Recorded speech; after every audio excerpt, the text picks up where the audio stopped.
자, 오늘은 거룩한 시, 구루터기란 제목으로 같이 은혜를 나누겠습니다. 지난주에는 극상품 포도나무였죠.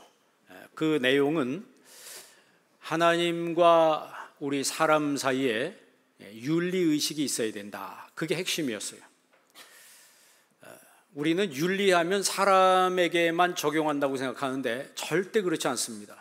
에딕스라고 하는, 크리스천 에딕스라고 하는 이 기독교 윤리에서 가장 먼저 윤리의 적용은 하나님과 사람과의 윤리예요. 이게 퍼스트, 가장 이 첫 번째 미닝입니다. 첫 번째 의미예요. 그런 의미에서 우리가 사람과 사람 사이에도 도리를 지키고 예의를 지킬 때 그 관계가 이어지는 것처럼 하나님과 우리 사람 사이에도 도리를 지키고 예의를 지킬 때 그 사람의 신앙이 성장하고 더 풍성한 삶을 살게 되는 것이죠. 예를 들어서 여러분들이 커피숍에서 사람을 만나서 이야기하는데 졸고 있어요. 앞에서 나는 막 진지하게 얘기하는데 졸아. 그러면 그 사람과의 관계가 어떻게 될 것 같아요? 상대방 사람이 다시는 안 만날 거예요. 왜? 나를 무시한다는 거죠. 상대방이 이야기할 때 그래요? 그런가요? 그랬군요. 이 반영적 경청. 이 반영적 경청을 하면 공감대가 형성하니까 이 사람이 나의 이야기를 자기 얘기처럼 들어주니까 내 마음속에 아픔이 있었는데 치유가 되는 거예요. 똑같습니다. 우리가 하나님을 대할 때 기본적으로 예의를 갖춰야 되는 거예요. 사람하고도 적어도 내가 하기 싫어도 예의를 갖춰야지 이 사람 관계가 이어지는 것처럼 우리는 어떤 면에서는 하나님과의 예의라든가 하나님과의 윤리는 생각도 안 하고 신앙생활하는 분들이 많은 것 같아요. 그냥 막 보는 거지 그냥. 하나님 안 보이니까 하나님 막 생각하는 거예요. 여러분 이제는 이런 것에서 탈피해야 됩니다. 이런 면에서 탈피해야 돼요. 내가 문자를 주면 상대방에서 문자가 와야지. 카톡기도 그렇잖아요. 내가 주면 상대방에서 와야지 이 커뮤니케이션이 이어지는 거예요. 내가 하나님이 나한테 문자 했는데 답도 없어. 내가 상대방한테 문자했는데 상대방이 답이 없어요. 그러면요 그 사람과의 관계는 심정적으로 끊어지는 거예요. 하나님과의 관계도 똑같습니다.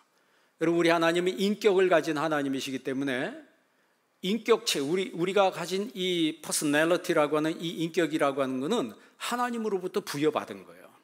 왜? 하나님께서 우리 인간과 교통하기 위해서 우리에게 하나님이 가지고 계신 그 품성을, 첼렘이라고 하는 품성을 우리에게 부여하신 것이죠. 그래서 지난주에 하나님과의 윤리를 지키지 않은 유다 백성들이 받을 형벌이 이러이러하다라고 하는 것을 서술을 하고 있어요. 그러니까 하나님이 극상품 포도나무를 심었는데 그들은 들포도로 응답을 하는 거죠. 들포도로 응답을 하는 거예요. 그래서 그들은 하나님의 심판을 받습니다. 그것은 하나님과의 도리를 지키지 않은 결과다. 하나님과의 도리를 지키지 않은 결과다. 오늘 말씀을 들으면서 여러분도 한번 잘 생각해 보시길 바랍니다. 나는 하나님과의 도리를 지키는 신앙인인가?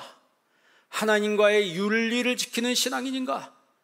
아니면 그냥 가상의 하나님을 만들어 놓고 그냥 일주일 한 번 가서 그냥 앉았다 오는 그런 사람인가? 여러분 하나님과의 도리를 지켜가는 거룩한 성도가 되시길 바랍니다. 오늘 이제 이사야에서 6장 말씀인데 이사야는 66장까지 있어요. 그럼 이제 6장 이제 오늘 6장 하면 이제 60장이 앞으로 남았어요. 그럼 몇 주가 남은 거예요? 60주가 남았어요. 1년 훨씬 더 남았어요. 중간에 추수감사절 있고 부활절 있고 성탄절 있고 그러면 다른 설교하다 보면 1년 훨씬 지나가야 돼요. 그러니까 앞으로 1년 동안은 저와 여러분 같이 이사야를 통해서 은혜를 받아야 합니다. 그러려면 이사야의 이 심정이 내 안에 들어와야 돼요. 이사야의 심정이 내 안에 들어와야 돼요. 하나님의 마음, 하나님의 심정이 내 안에 들어올 때 내가 어떻게 하나님을 믿어야 될까라고 하는 이 관이 서게 되는 것이죠. 이사야서 6장은 우시아 왕이 죽던 해에 이렇게 시작합니다. 왕이 죽는다는 거예요. 사실 우시야 왕은 엄청난 국력의 성장으로 모든 면에서 성공했어요. 여러분도 그런 사람 혹시 있어요? 나 정말 내가 봐도 난 성공한 사람이야. 우시야도 그런 면에서 성공했어요. 경제적으로 번영을 누리고 군사적으로 강국을 이루었습니다. 그래서 나라가 태평성대를 누리고 모든 면에서 형통했는데, 그런데 문제가 생겼어요. 외적인 번영은 이루어졌는데 내면으로는 영적으로 타락해 가기 시작했습니다. 신앙의 타락이 심해지고 영적으로 부패해지기 시작했습니다. 정규적으로 하나님 앞에 드리는 제사는 있었지만 유다 백성들의 마음속에서 하나님을 향한 열심은 차갑게 식어졌습니다. 차갑게 식어지고 세상을 더 사랑하는 방향으로 지향하기 시작했습니다. 우상과 향락과 이 타락의 길이 그들의 삶 속에 편만하게 펼쳐져 있었어요. 그들이 이렇게 계속 신앙으로 타락해져 가니까 옆에 아수르라고 하는 디글랏빌레셀이라고 하는 무시무시한 왕이 세워집니다. 다시 말하면 유다 왕국보다 더 강자가 세워지는 거예요. 근동지방은 다시 군사적 긴장에 휩싸이기 시작했고 국제 정세는 다시 어두워지기 시작했어요. 왜? 나라가 붙어 있기 때문에요. 세계사를 보면은 전쟁 95% 이상은 항상 붙어 있는 나라하고 전쟁을 합니다. 붙어 있는 나라하고 전쟁해. 그래서 원교 근공이라고 그러잖아요. 먼 나라에 있는 강한 나라와 친해져서 가까이 있는 나라를 친다. 그게 원교 근공입니다. 그러니까 유다도 가까이 붙어 있는 나라와 이 전쟁을 안 할 수가 없는데 워낙 강한 나라로 세워졌기 때문에 부강하고 강한 나라로 우시야 왕 때 세워졌기 때문에 걱정이 없었어요. 그런데 문제는 이 사람들이 신앙이 타락해져 가니까 국력은 약해져 가고 옆에 있던 나라가 강대국이 되는 거예요. 여러분, 우리나라가 전쟁이 없는 거 감사해야 합니다. 옆에 이 강대국들이 막 붙어 있는데 전쟁이 없이 우리나라가 이때까지 온 거에 대해서 감사해야 되고 앞으로도 나라 민족을 위해서 기도를 해야 합니다. 국제 정세가 점점 어두운 방향으로 흘러가니까 그럴 때 이사야 선지자는 국가적인 위기를 감지하고 성전에 들어갔는데 그 성전에서 하나님의 임재하심을 경험하게 되는 거예요. 하나님의 임재를 체험하게 되는 거예요. 여러분, 우리 신앙생활은요, 날마다 하나님의 임재를 체험하는 삶이 돼야 합니다. 우시야는 다윗과 솔로몬 시대와 버금가는 국가적인 부흥을 이루었어요. 그런데 그런 국가적 부흥을 이루면서 우시야는 교만해졌습니다. 그가 실수한 가장 큰 실수 가운데 하나가 뭐냐면 영적 리더십을 인정하지 않았습니다. 모든 것에서 자신이 성공했는데 다 자기 마음대로 하는데 하나님의 제사를 집례하는 것만큼은 자기가 할 수 없었어요. 제사장들이 하니까. 그러니까 제사장들이 하는 그것을 내가 이제는 해야 되겠다라고 시도를 했습니다. 80명의 제사장들이 그를 막았어요. 그런데도 그 80명의 제사장을 뿌리치고 제사 집례를 시도하다가 갑자기 나병에 걸려버렸어요. 옛날 말로 우리가 문득병이라고 말하죠. 불치병입니다. 그리고 이것은 전염이 된 병이에요. 8년 동안 투병 생활하다가 외롭게 비참하게 스스로 생을 마감하고 말았습니다. 반면에 다윗이라고 하는 똑같이 성공한 왕이 있었어요. 그런데 이 다윗은 영적 리더십을 인정한 그런 왕이었습니다. 다윗이 실수하잖아요. 죄를 지잖아요. 그랬을 때 나단 선지자가 와서 다윗의 죄를 지적을 합니다. 다윗의 죄를 지적했을 때 다윗은 그때 하나님 앞에 무릎 꿇고 회개를 합니다. 만약에 우시야 왕처럼 그런 마음을 가졌다면 감히 왕인 나한테 훈계를 해? 붙잡아다가 아마 지하 감옥에 가둘 수도 있는데 이 다윗은 나단 선지자의 이야기를 들으면서 그 나단 선지자가 하나님의 말씀을 대언한다고 생각했어요. 여러분, 데살로니가 교회 성도들은 말씀을 어떻게 들었다고요? 사람의 말로 받지 아니하고 하나님의 말씀으로 받았다 그랬어요. 하나님의 말씀으로 받았다. 이 다윗이 나단 선지자 이야기를 듣고 침상이 젖을 정도로, 아니 침상이 뜰 정도로 하나님 앞에 펑펑 울면서 회개를 했습니다. 그 결과 그는 용서를 받았고 이전보다 더 강대한 나라를 만들었습니다. 요즘에 목사가 성경적으로 훈계하려면 들을 사람이 과연 얼마나 있겠어요? 기분 나빠하지 않겠습니까? 물론 듣는 사람도 있는데 목사가 성경적으로 신앙생활 그렇게 하면 안 된다고 이야기하면 알겠습니다, 목사님 내가 고치겠습니다, 이렇게 반응한 사람들이 과연 몇이나 있을까? 그런데 사실 제가 그런 얘기를 안 했는데 성경에 보면 목사를 개라고 그랬어요. 개가 하는 일은 뭐 하는 거예요? 짖어야 돼요. 짖어야 돼요. 도둑이 들어오면 뭐 해야 됩니까? 도둑이 들어오면 짖어야 된다고. 그런데 이사야에 나와 있는 말씀이에요. 벙어리 개라고 그랬습니다. 벙어리 개. 도둑이 왔는데 짖지도 않아요. 타락의 길로, 잘못된 길로 가는데 가만히 있는 거예요. 그걸 짖지 못하는 벙어리 개라고 하는 거예요. 다윗과 우시아 왕의 차이점은 영적 리더십을 인정하고 순종하는가, 거기 있었습니다. 영적 리더십을 인정한 다윗은 롱런했지만 영적 리더십을 인정하지 않은 우시아는 단명했습니다. 여러분이 세상에서 성공을 해도 하나님 앞에서, 말씀 앞에서는 겸손하시기를 바랍니다. 그렇게 하는 사람이 지혜로운 사람이에요. 돈 좀 벌었다고 의시되고 교회에서 와가지고도 자기의 세상의 신분을 가지고 행세하려고 한다면 그것처럼 어리석은 사람이 없는 거예요. 본문에서 이사야는 우시아 왕이 죽었을 때 큰일 났다고 생각했어요. 이제 이 나라는 누가 다스리지? 너무 걱정해서 근심하고 있던 차에 성전에 들어가서 환상을 봤습니다. 그 환상을 보고서 이사야가 깨달은 게 있어요. 그 깨달은 게 뭐냐면, 유다는 우시아가 운영하는 것이 아니고 천지 만물을 지으신 하나님이 운영하시는구나. 그걸 깨달은 거예요. 여러분, 내 인생도 마찬가지, 우리 인생도 마찬가지입니다. 내가 내 인생을 운영하는 것이 아니고 천지 만물을 지으신 하나님이 내 인생을 붙들고 운행한다는 사실을 믿어야 된다는 거죠. 나라가 어려움과 혼돈이 심화되는 것은 외부의 세력이나 어리석은 지도자의 책임이라고 생각했는데 하나님은 내가 문제다, 이렇게 말씀하시는 거예요. 내가 문제다.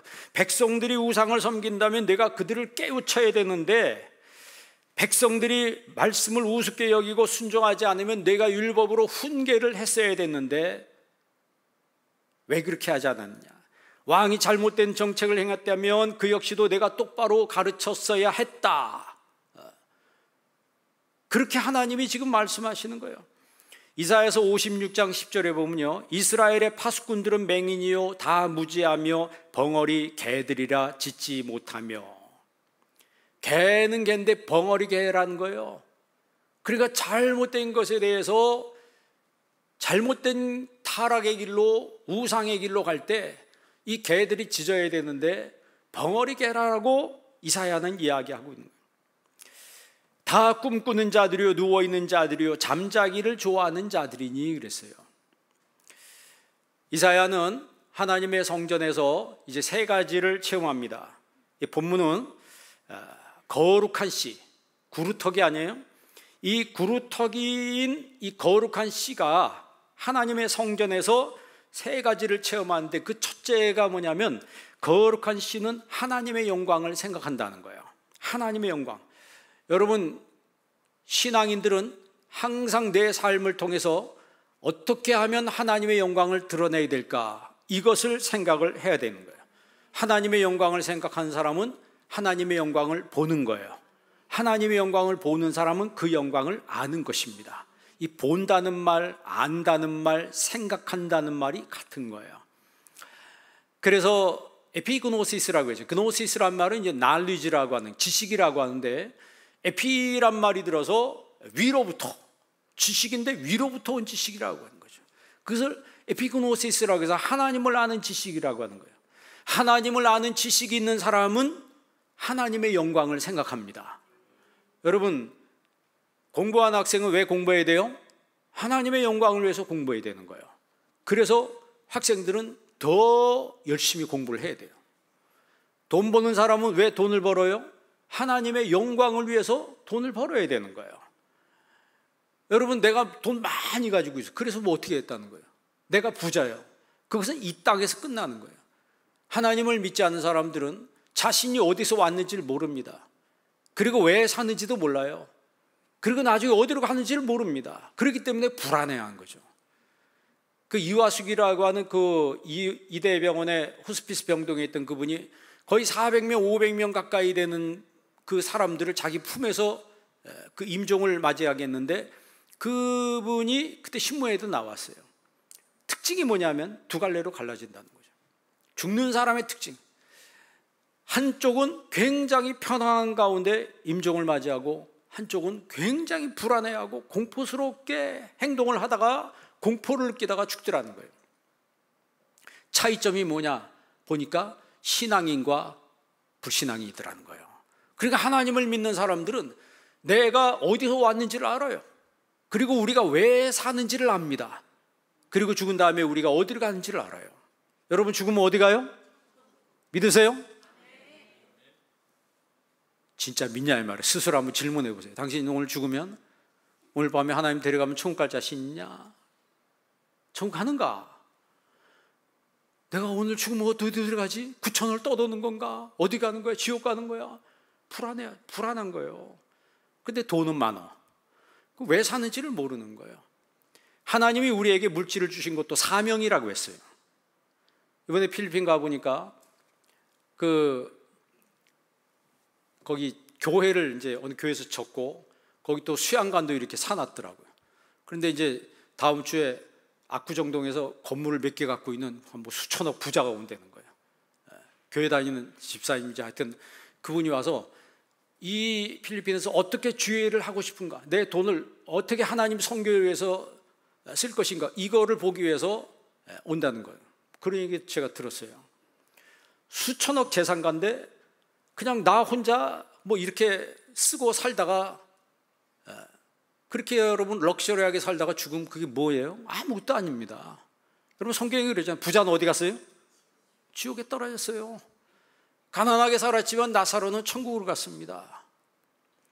짧은 생에 살면서 내가 부자로 샀는데 하나님의 영광 관심도 없이 오직 나를 위해서 이 땅에 지출을 하고, 나를 위해서 이 땅에서 쓰고, 나를 위해서만 하다가 죽는다면 성경이 말하는 것은 불행한 사람이라고 하는 거예요. 정말 지혜로운 사람, 영이 열린 사람은 하나님의 영광을 생각하는 거예요. 제가 예전에도 얘기했죠. 유럽에 갔을 때 1000년 된 건물인데 5층짜리 건물이에요. 돌로 된 거예요. 맨 꼭대기 5층 꼭대기에 Soli Deo Gloria라고 라틴어로 써 있었어요. 1000년 전이면 우리나라 어느 시대예요? 조선시대 이전이에요. 고려시대라고. 그러면 우리나라는 국보급 건물인데 지금 거기 사람이 살더라고. 그 건물을 짓는 사람이 건물 머리 가장 꼭대기에다 Soli Deo Gloria, 오직 하나님의 영광을 위하여 라고 썼다면 그 사람은 어떻게 살았을까? 보나마나 물어보지 않아도 하나님의 영광을 위해서 살았을 거예요. 여러분, 하나님의 영광을 위해서 사시기를 바랍니다. 공부하는 친구들은 하나님의 영광을 위해서 공부해야 되고, 돈 버는 사람은 하나님의 영광을 위해서 돈을 벌어야 돼요. 그러니까 공부도 잘해야 되고 돈도 많이 벌어야 돼요. 왜 대답이 없어요? 공부 열심히 하세요. 여기 학생들 돈도 많이 버시기 바랍니다. 뭘 위해서요? 하나님의 영광을 위해서.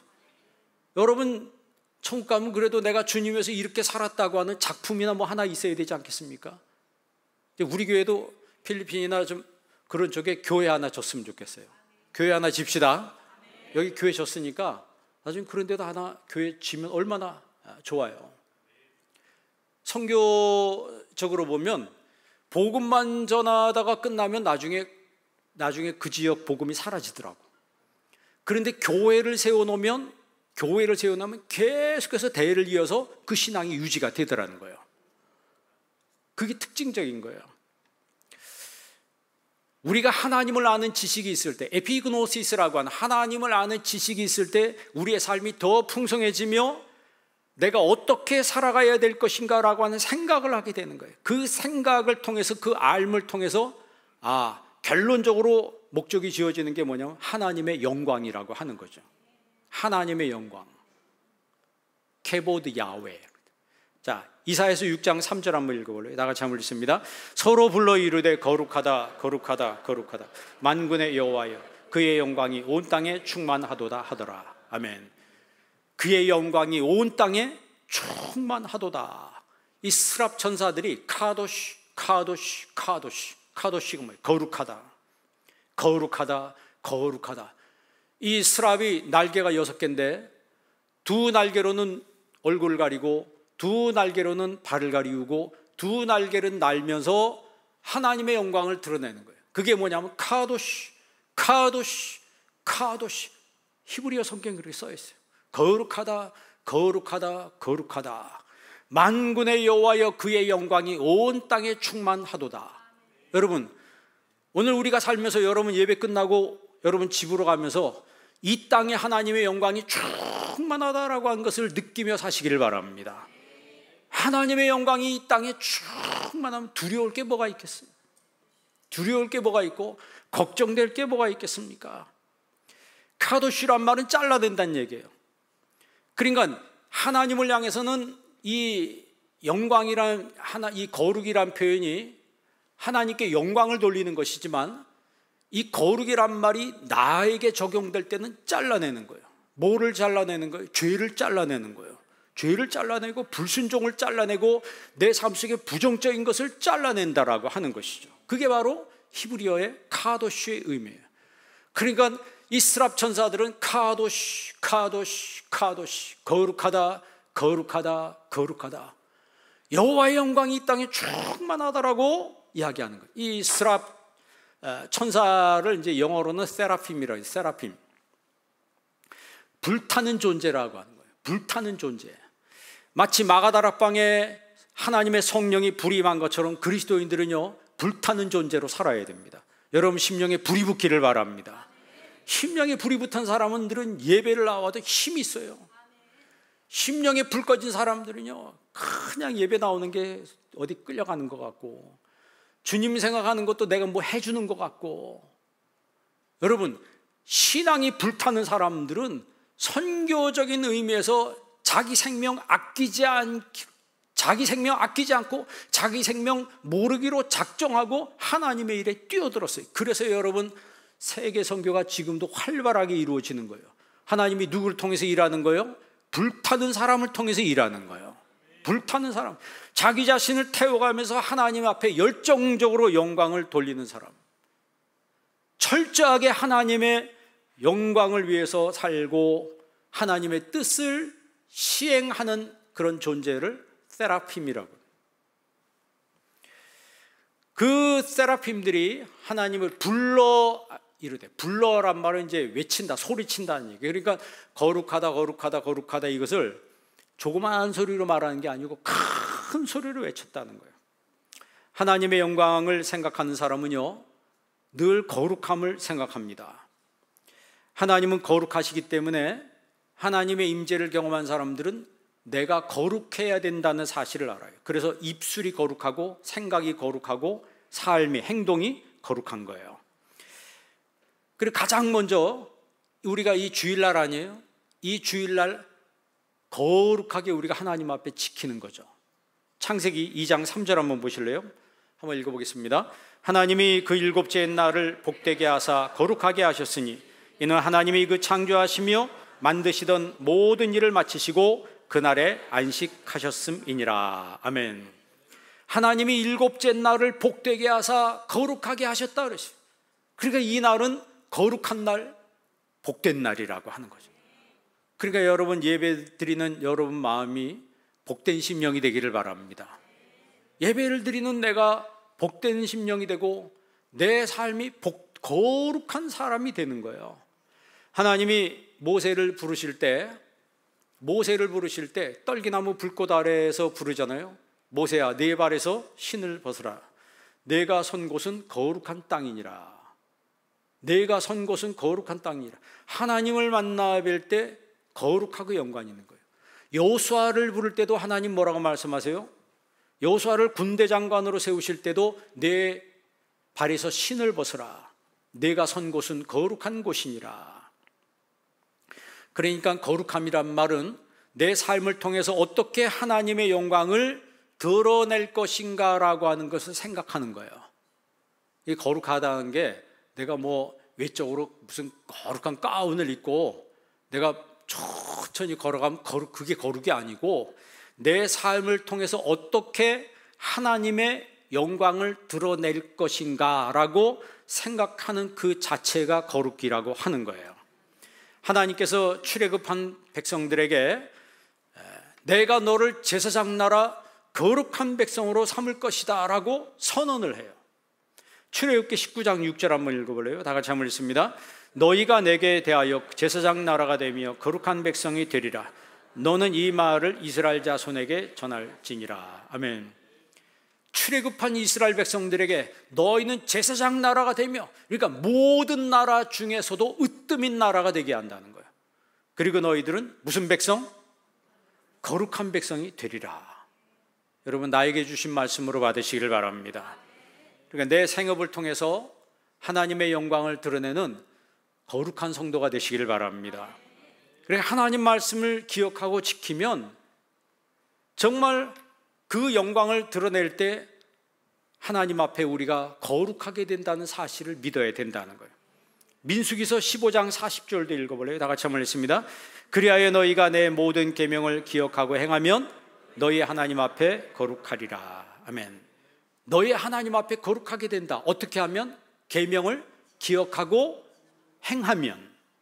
말씀을 기억하고 생각하고 행하면. 그러니까 생각을 하는데 뭘 생각하는 거예요? 하나님의 영광을 생각하는 거예요. 그게 바로 거룩한 씨입니다. 구루터기이며 거룩한 씨인 그 사람들이, 구루터기 신앙인들의 특징이 뭐냐면 하나님의 영광을 생각하는 거예요. 케보드 야훼, 하나님의 영광을 생각한다. 그리고 그 거룩한 씨가 받을 축복을 이사야에서는 전반적으로 하나님 말씀하는데 가장 먼저 우리가 기도할 때 하나님 들으신다는 거예요. 내가 기도할 때 하나님이 거룩한 씨의 그 기도를 들으신다라고 하는 거죠.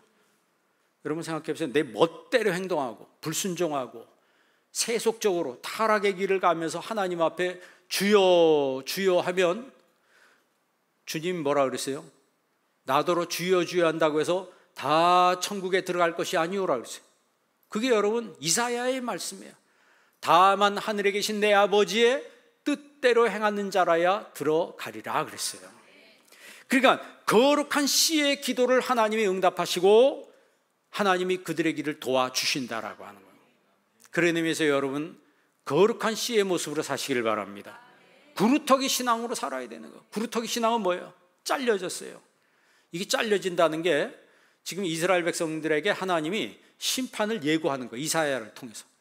너들 하나님 앞에 그렇게 잘못 살고 있으니까 영적으로 부패하고 타락한 그 맛을 디글랏 빌레셀이 가서 직접적으로 보여줄 것이다. 쓴맛을 볼 것이다 이 말이에요. 그래서 밤나무 상수리 나무가 다 배임을 당한다는 거예요. 그러나 그런 와중에서도 구루터기는 남아있는 것처럼 구루터기 신앙인들을 통해서 다시 싹이 나고 줄기가 올라와서 거대한 나무를 이루게 된다라고 하는 거예요.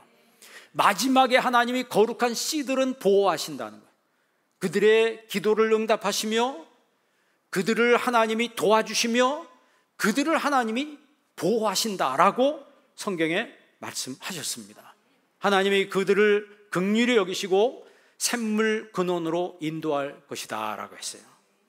그래서 우리 신앙생활은 교회에 와서 하나님의 영광과 하나님의 위대하심과 하나님의 광대하심을 체험하는 거예요. 신앙생활은 체험하는 겁니다. 체험하는 거예요. 음식도 먹어봐야지 맛을 안다 그러잖아요. 어디 식당 음식이 맛있대, 어디 음식이 맛있대 듣기만 했어요. 알아요, 몰라요? 모르는 거예요. 가서 뭐 하면? 먹어보면 아는 거예요. 먹고 나서 광고비 받지도 않았는데 광고하고 다니잖아요. 어디 식당 맛있더라. 전도도 똑같은 거예요. 전도하세요. 그렇게 전도가 돼요? 여러분들이 내가 살아계신 하나님 내가 체험하면 전도하라고 말하지 않아도 내가 가서 살아계신 하나님을 말하게 돼 있는 거예요. 그 식당에서 광고도 안 했는데, 광고비도 안 줬는데 자기가 다니면서 다 광고하고 다녀. 카톡에다가 그냥 전부 다 여기 식당 맛있다고 가보라고. 식당 전도하고 다녀. 여러분도 해보셨죠? 식당 전도는 많이 했는데 주님을 전도하는 건 안 해봤어요. 왜 그러냐면 체험의 차이입니다. 자기가 먹어본 맛을 알듯이 하나님 내가 만나고 하나님 체험해보면 내가 전하지 않을 수가 없다라고 했어요. 내가 전하지 않으면 내 심정이 답답하여 견딜 수가 없다라고 했어요. 내 자신이 구원받은 사람으로서 우리는 내가 얼마나 영광스러운 존재인지를 알아야 합니다. 내가 얼마나 영광스러운 존재인지를 알아야 돼요. 여기 앉아 계신 여러분 한 명 한 명이 하나님 앞에 영광스러운 존재인 것을 믿으시길 바랍니다. 이것을 아는 사람이 하나님 영광 위에서 살고 하나님의 영광을 드러내는 거예요. 그러니까 삶의 대영광성이 있는 거예요. 우리가 주기도문의 마지막에 뭐라고 했어요? 나라와 권세와 영광이 아버지께 영원히 있습니다. 호티수 에스틴 헤바슬레이아 카이 디나미스 카이 독사 에이스투스 아이오나스로. 여러분 영어 성경이 뭐예요? For thine is the kingdom and the power and glory forever 이렇게 끝나잖아요. 나라와 권세와 영광이 아버지께 영원히 있습니다. 이게 여러분 대영광송이에요. 시편 1편부터 150편까지를 한 문장으로 줄인 것이 주기도문 마지막에 있는 거예요. 주기도문을 여러분 대충 하면 안 됩니다. 끝날 때는요, 나라와 권세와 영광이 아버지께 영원히 있습니다.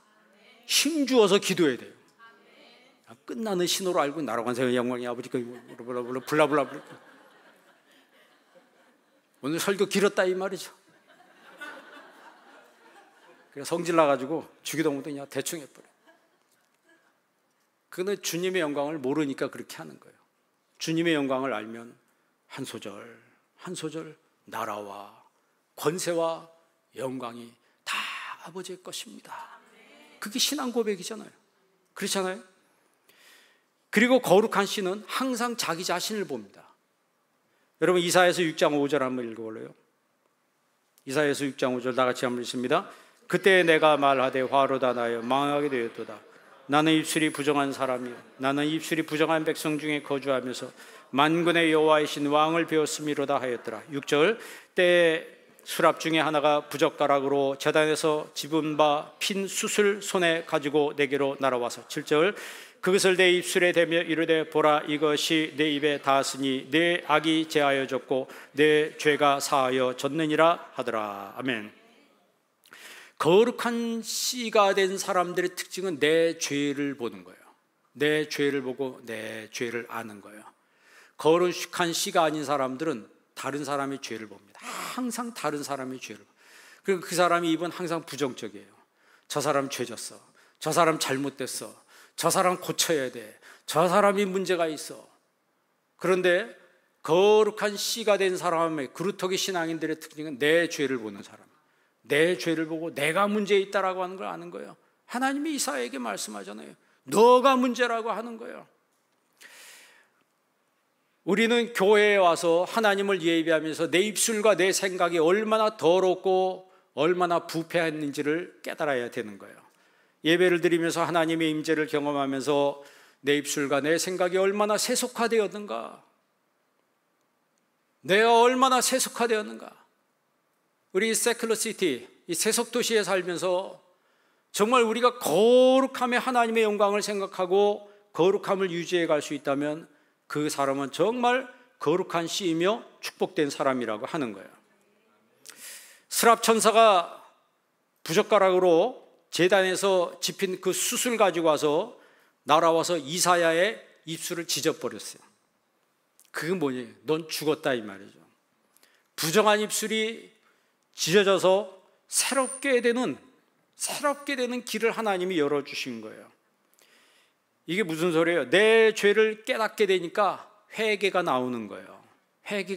회개함으로 내 자신이 정결하게 되는 나를 발견하게 되는 거예요. 회개함으로 내가 주님과 더 가까이 가게 되는 나 자신을 발견하게 되는 거예요. 회개함으로 내 자신이 더 행복하며 축복된 삶으로 나아가는 것을 발견하게 되는 거예요. 그러니까 회개할 때 알게 되는 거, 내가 더러운 존재였다라고 하는 걸 알게 되고, 그러면서 내가 깨끗해지는 이 카타르시스가 이루어지는 걸 내가 알게 되는 거. 내가 정말 정화되고 있구나, 내가 지금 정화되고 있구나 라고 하는 걸 내 스스로 알게 된, 그걸 발견하는 거예요, 회개를 통해서. 그리고 이 회개를 통해서 내가 주님께 더 가까이 가게 되는 것을 알게 되는 거예요. 내가 주님께 더, 예전에 주님과 멀리 있었어요. 교회 나와도 주님과 멀리 있었어요. 그냥 손님으로 지내는 거예요. 주님이 내 주인이 아니시며 나는 그냥 손님이요, 객이었어요. 그런데 회개를 통해서 주님과 나 사이가 정말 가까워지는 거예요. 그리고 회개함을 통해서 내가 행복하며 축복된 존재라고 하는 것을 알게 되는 거예요. 그래서 어거스틴은 그 유명한 펠릭스 쿨파 이렇게 이야기하죠. 오 복스러운 죄요. 이게 어떻게 죄가 복스럽습니까? 이게 역설적인 표현이죠.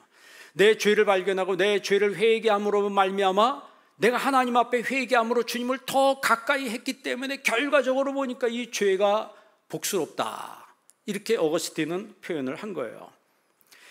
그리고 마지막으로 거룩한 씨가 된 사람은 하나님의 소명에 적극적으로 응답을 한다는 거예요. 8절 말씀 읽어보래요. 8절 말씀 다 같이 한번 읽습니다.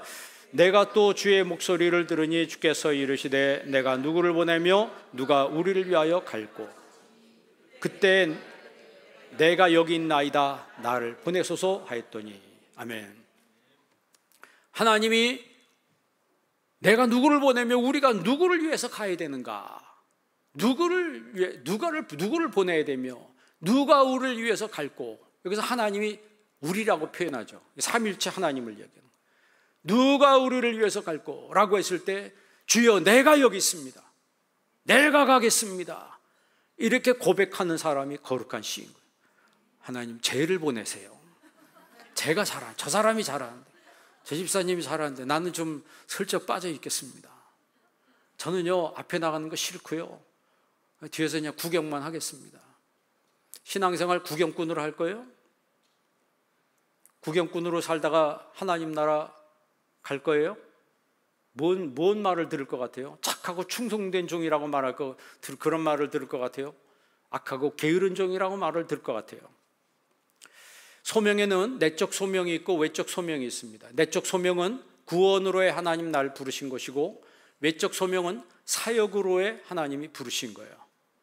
사역이라고 해서 꼭 주의 종의 길을 가는 것만 의미하는 것은 아닙니다. 아까 이야기한 것처럼 어떤 사람은 수천억가의 재산 가지고 있는데 이것을 내가 어떻게 주의 일을 위해서 써야 될까, 그걸 위해서 각지를 다니면서 그걸 발견하고 내가 여기다 교회를 세우겠습니다. 얼마나 멋져요. 얼마나 멋졌습니까? 나는 땅이 수만 평이 있고 수십만 평이, 그래서 어쨌다는 거예요. 예? 하나님 위해서는 하나 쓰지는 못하고 자기를 위해서 내가 쓴 것, 그거는요 하나님 나라에 하나도 기억이 되지 않습니다. 부르심을 모를 때는 자신의 삶을 배설물처럼 허비하는 삶을 살게 되는 거예요. 튼튼한 몸을 가지고 있어요. 시간도 있고 물질도 있어요. 자리도 다른 사람보다 내가 그래도 사회적 소셜 포지션이 좀 있어요. 이런 축복을 가지고 있는데도 사명을 감당하지 못하면 결국에는 뭐냐면 죄의 길로 가는 거예요. 죄의 길로 가는 거예요. 하나님의 사랑은 세포 분열과 같아서 내가 하나님의 사랑을 알고 그 사랑을 실천하면 이게 세포 분열 같아서 점점 이 지경이 확장되는 거예요. 확장되고 점점 삶이 넓어지는 거예요. 거룩한 씨는 구루터기라 그랬습니다. 남은 자예요. 거룩한 씨는 죽을 때까지 하나님의 은혜를 입고 하나님의 영광을 위해서 사는 사람입니다. 여러분 창세기 45장 7절 한번 읽어볼래요? 창세기 45장 7절 다 같이 한번 읽습니다. 하나님이 큰 구원으로 당신들의 생명을 보존하고 당신들의 후손을 세상에 두시려고 나를 당신들보다 먼저 보내셨나니. 아멘. 이거 누가 한 말이에요? 요셉이 한 말이죠. 요셉이 누구한테 한 말이에요? 형들한테 한 말이에요. 형들이 뭘 했어요? 요셉 자기를 팔았잖아요. 자기를 팔았어요. 그 형들에게 당신들의 후손을 세상에 두시려고, 그 후손이란 말이 렘넌트, 남은 자라고 하는 거죠. 레이마, 쉐르, 남은 자들. 하나님, 그러니까 지금 요셉은 큰 그림을 알고 하나님 중심 세계관을 가지고 있는 사람이에요. 자기 자신이 팔려갔지만 원망이 없다고 그랬죠. 억울한 일을 당했는데 원망이 없어요. 여러분 솔직히 원망한 사람 있어요, 없어요? 한 명도 없군요. 원망한 사람. 여러분 부모님 원망하지 않기를 바랍니다. 여러분 아는 사람 원망, 여러분 평생에 원망하는 사람이 없기를 바랍니다. 요셉이 형들이 자기를 노예로 팔았을 때 얼마나 원망을 했을까. 근데 성경에 원망했단 말이 단 한 구절도 나와 있지 않아요. 요셉은 어떻게 생각했어요? 하나님이 우리 가정을 살리려고 나를 먼저 이 애굽에 보내셨습니다. 하나님이 당신들이 나를 파는 것을 통해서 보내셨습니다. 그러니까 형들이 그 말을 들으니까 처음에는 아버지 야곱이 살아있으니까 그렇게 말한다고 생각을 했죠. 그런데 아버지 야곱이 죽었어요. 그러니까 진짜 그때는 형들이 무서운 거예요. 저 요셉이 여태까지는 아버지가 살아있으니까 우리를 살려둔 거다. 그런데 이제 아버지가 죽었으니까 이제야말로 우리에게 복수를 할 것이다 생각해서 자기 아들들과 자식들 다 데리고 요셉한테 가서 무릎을 꿇었어요. 살려달라는 거지. 그러니까 요셉이 그걸 보고 울었다 그러잖아요. 형들이여, 나를 팔았음으로 인해서 두려워하지 마십시오. 내가 형들과 형들 자식들을 키우겠다, 책임지겠다 이 말이에요. 지금 이 창세기에서 하는 말이 뭡니까? 하나님이 큰 구원으로 당신들의 생명을 보존하고 그 후손을 세상에 두시려고 나를 당신들보다 먼저 보냈다라고 하는 거예요. 하나님이 나에게 이런 사명을 주시고 이런 소명을 주시고 이곳에 먼저 파송을 했다라고 하는 거죠. 뭐 하기 위해서? 우리 가정을 살리기 위해서. 이게 바로 세계관의 차이입니다. 그러니까 하나님 중심 세계관을 가진 사람은 불행한 일을 당해도 불행스럽게 살지 않습니다. 불행한 일을 당해도, 내가 사방으로 우겨쌈을 당해도 쌓이지 아니하며, 답답한 일을 당해도 낙심하지 아니하며, 실망스러운 일이 생겨도 거꾸러뜨림을 당하지 않는다는 거예요. 왜 그런 생각을 합니까? 하나님의 영광을 생각하기 때문에. 하나님의 영광을 생각하는 사람은 절대의 삶이 거꾸러지지 않습니다. 부정적인 환경 속에서도 거기서 싹을 피우고 꽃을 피우고 열매를 맺는 사람이 거룩한 씨라고 하는 거예요. 거룩한 씨를 렘넌트라고 이렇게 얘기해요. 왕국시대, 포로시대, 포로교환시대, 예수님 시대, 교회 시대, 종말 시대에 하나님의 구원적인 역사를 이루기 위해서 하나님은 거룩한 씨를 구별해 두셨어요. 각 시대마다 거룩한 씨가 있다라고 하는 것을 성경에 말씀해요. 여러분 13절 읽고 마치겠습니다. 마지막 13절 다 같이 한번 읽습니다. 그 중에 10분의 1이 아직 남아 있을지라도 이것도 황폐하게 될 것이나 밤나무 상수리 나무가 배임을 당하여도 그 구루터기는 남아있는 것 같이 거룩한 씨가 이 땅에 구루터기니라 하시더라. 아멘. 밤나무 상수리 나무가 다 배임을 당해도 다 잘려나가. 이게 바로 하나님의 심판할 거라는 거예요. 하나님의 심판이 있다는 거예요. 그런데 그런 가운데서도 거룩한 씨, 구루터기는 남아있다는 거예요. 오늘 예배드린 여러분들이 거룩한 씨가 되기를 바랍니다. 출애굽 시대의 거룩한 씨는 모세와 그의 추종자들이었어요. 광야 시대의 거룩한 씨는 여호수아와 갈렙이었습니다. 여러분 출애굽에서 나온 1세대가 몇만 명이라고 그랬어요? 장정만 60만 명이에요. 그런데 60만 명 장정 중에 가나안 땅에 들어간 사람은 몇 명? 2명이에요. 60만 분의 2. 여러분 그러면 총갈 사람이 많은 것 같아, 적을 것 같아? 가봐야 알겠죠. 가봐야 아는데 지금 성경이 우리한테 예고편을 얘기하는 거예요. 똑바로 살라는 거죠. 신앙생활에도 똑바로 믿으라고 하는 것이죠. 소돔과 고모라 시대의 거룩한 씨는 롯입니다. 성경에 롯에 대해서 뭐라고 그랬어요? 그의 의로운 심령이 상하였더라 그랬어요. 그러니까 롯은 처음에 자기 삼촌인 아브라함과 헤어질 때 아브라함이 내가 우해라 먼저, 그럼 내가 좌할 것이요 내가 좌하면 내가 우할 것이다, 먼저 내가 땅을 초이스하라 그랬어요. 그랬을 때 롯이 소돔 땅을 보니까 에덴과 같다 그랬어요. 너무 비옥한 땅이고 너무 멋진 땅이에요. 아름다운 땅이에요. 그래서 주저없이 소돔, 그 땅이 누가 사는지 알아보지도 않고 소돔 그랬다니까요. 그러니까 여러분 이사해야 돼요. 신앙 중심으로 이사해야 되는 거예요. 신앙, 나 편하게 살라고 이사하는 것보다 신앙 중심으로 이사하는 사람이 아브라함과 같은 사람이고, 나 편하려고 나 잘 사는 거 먼저 우선으로 생각하는 사람은 롯이에요. 그리고 소돔 땅에 들어갔어. 가보니까 어떤 사람이 살고 있어요? 거기 동성연애인이 손죄악에 관영한 사람들이에요. 그러니까 롯이 거기서 얼마나 후회를 했겠어요. 그래서 신약 성경에 롯이 그 의로운 심령이 상하였다 이렇게 말씀하고 있는 거예요. 왕정 시대의 거룩한 씨는 누구예요? 엘리야와 엘리사, 그리고 바알에게 무릎 꿇지 아니한 7,000명의 사람들. 그 사람들이 거룩한 씨며 그 사람들이 구루터기 신앙인들이에요. 바알에게 무릎 꿇지 아니한 7,000명, 이름은 써 있지 않아요. 이름은 써 있지 않은데 바알에게 무릎 꿇지 아니한 7,000명, 여러분도 거기에 포함되시기를 바랍니다. 그거 포함되어야 되는 거예요. 그래서 이 마지막 때 구루터기 신앙으로 거룩한 씨로 살아가는 주님의 제자가 되길 주의 이름으로 축원합니다. 기도하겠습니다. 하나님 아버지 감사합니다. 이사야를 통해서 하나님의 심판 때 어떻게 거룩한 씨가 되며 어떻게 거룩한 구루터기로 남아야 되는지를 저희들에게 알려주심을 감사합니다. 기도하오니 마지막 때에 남은 자 신앙으로, 구루터기 신앙으로 거룩한 씨의 모습으로 살아가는 저희들 되게 하여 주옵소서. 예수님의 이름으로 기도합니다. 아멘.